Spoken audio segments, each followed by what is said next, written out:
Apa kabarnya hari ini? Tentunya semuanya bersemangat dan bersuka cita karena Tuhan Yesus sangat baik bagi kita. Hari ini bertemu lagi dengan Kak Elni di ibadah Impact Kids Online minggu kedua di bulan November. Adik-adik semua, kakak berharap kalian sudah mandi dan sarapan terlebih dahulu ya, agar beribadahnya bisa lebih semangat lagi. Dan karena sebentar lagi kita juga akan memuji Tuhan dan mendengarkan firman Tuhan. Jadi pastikan kalian mengikuti ibadahnya dari awal sampai selesai nanti. Nah, kalau minggu lalu adik-adik kita sudah belajar dari kisah Yohanes Pembaptis, dan di minggu ini kita mau belajar dari dua orang tokoh dalam perjanjian lama yang menjadi terang dengan menyatakan iman dan harapan mereka di tengah situasi yang seperti tidak ada harapan. Adik-adik pasti penasaran kan siapa dua orang itu? Sebelum kita dengar ceritanya lebih lanjut, kita mau berdoa dulu yuk. Semuanya adik-adik lipat tangan dan tutup matanya, kita mau berdoa. Kita bersatu dalam doa. Selamat pagi Bapa, selamat pagi Tuhan Yesus, selamat pagi Roh Kudus. Kami ucapkan terima kasih buat kebaikan Tuhan di sepanjang hidup kami. Bapak, sebentar kami mau memulai ibadah Impact Kids Online kami. Kiranya Tuhan yang memberkati dari awal, pertengahan, hingga akhir ibadah nanti. Biar setiap kami bisa duduk dengan tenang, bisa mendengarkan dan mengikuti setiap ibadah dengan baik. Kami menyerahkan ibadah kami ini ke dalam tangan Tuhan saja. Terimalah Tuhan ibadah kami ini biar menjadi harum dan memuliakan nama Tuhan saja. Di dalam nama Tuhan Yesus kami sudah berdoa dan mengucap syukur. Amin.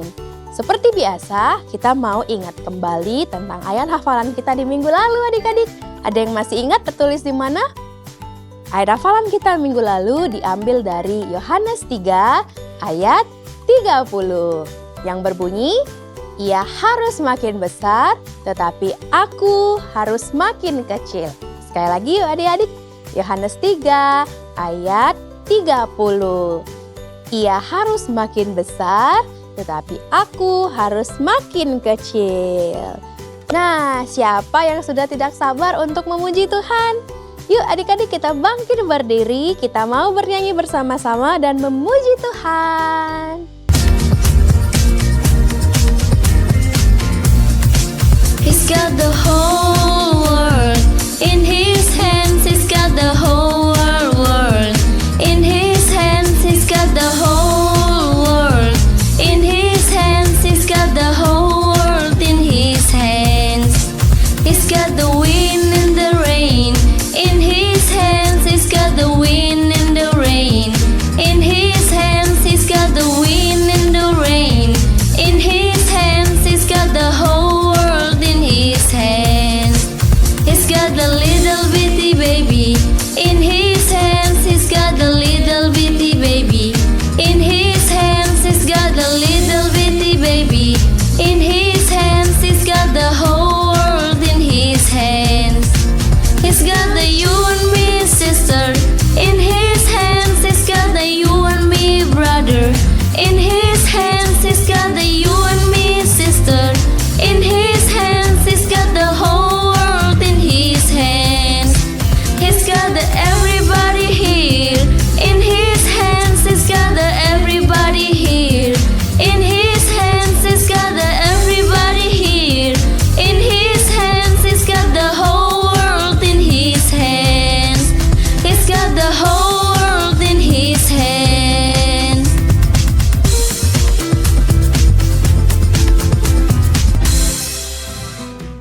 Hai adik-adik semua.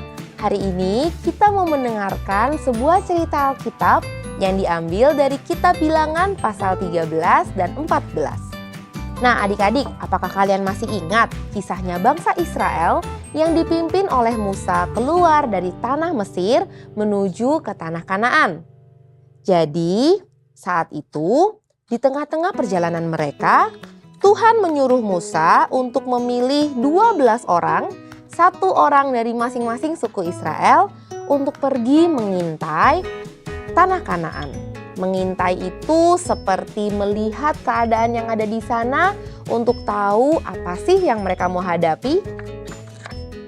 Nah, Ketika para pengintai ini berada di tanah Kanaan, mereka melihat, wah, ternyata orang-orang yang ada di tanah Kanaan itu besar-besar. Lalu mereka jago berperang. Nggak cuman itu, mereka juga melihat bahwa bangsa yang ada di sana memiliki pertahanan atau tembok yang sangat tinggi. Mereka mulai takut.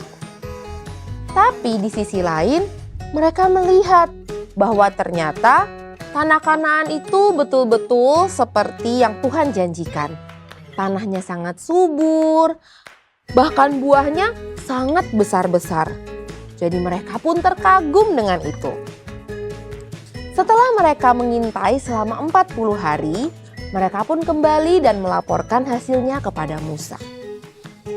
Tapi adik-adik, ketika mereka berkata kepada Musa, ternyata mereka mengatakan hal-hal yang menyedihkan, hal-hal yang menyeramkan bagi mereka.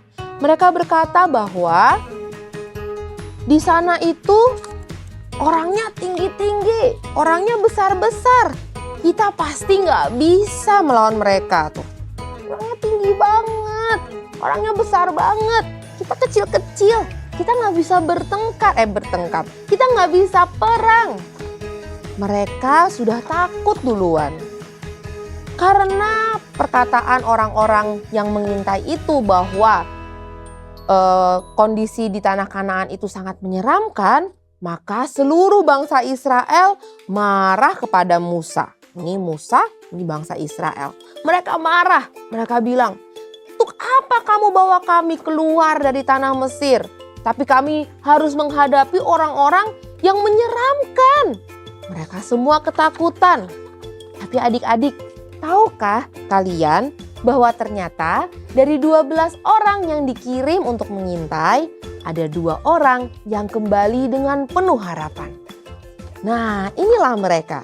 Nama mereka adalah Yosua dan Kaleb.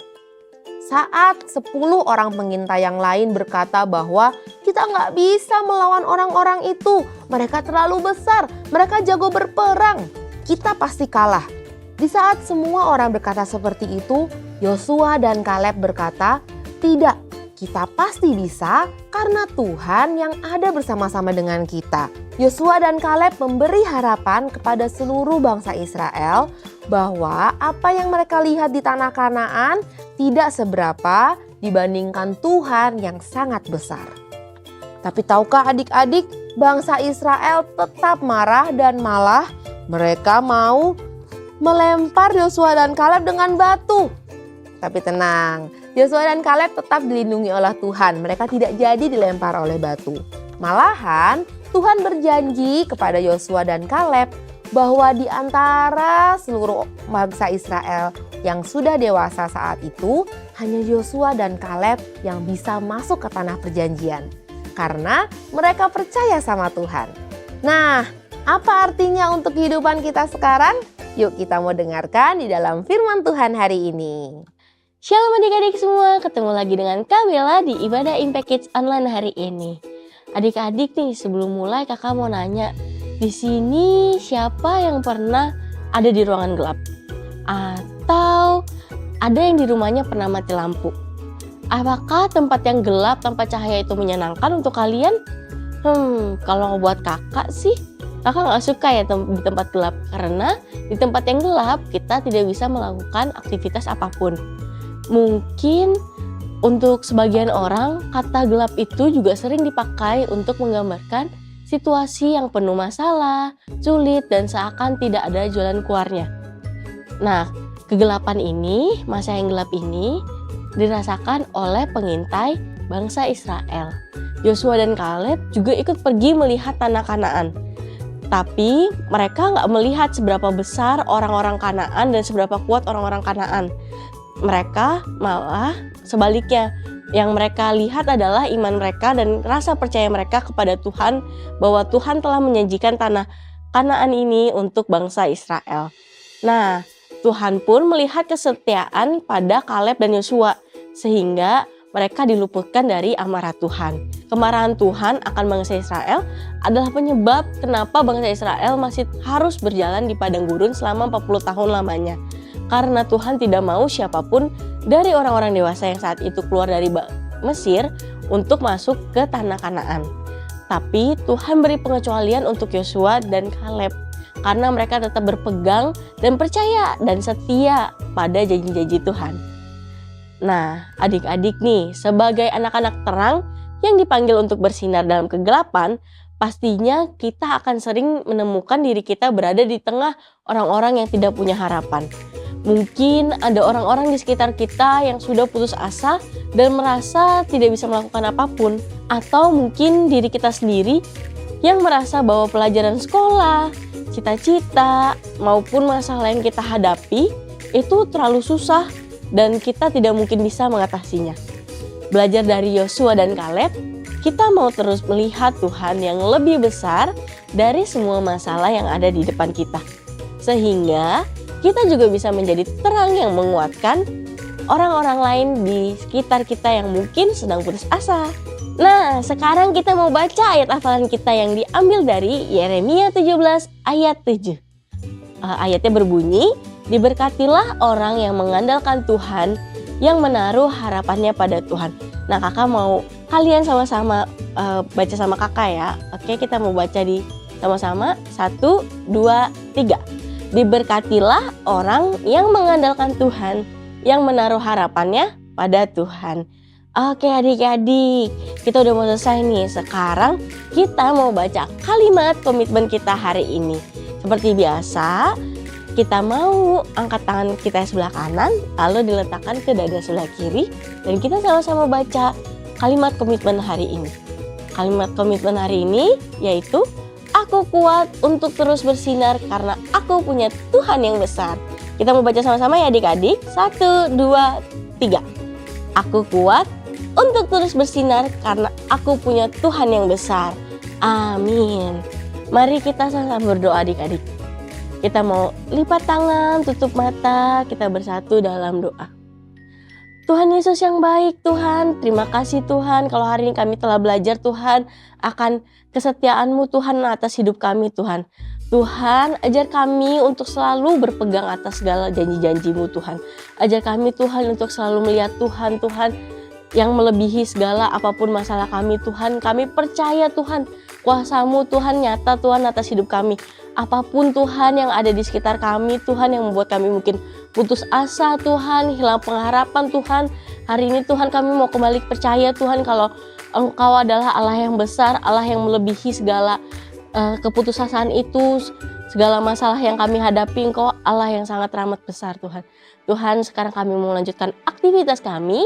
Kami percaya biar Kau berkati aktivitas kami selanjutnya. Dari awal Tuhan, pertengahan hingga akhir Tuhan. Terima kasih Tuhan, dalam nama Tuhan Yesus kami sudah berdoa dan bersyukur. Haleluya, amin.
Nah, gimana adik-adik ceritanya?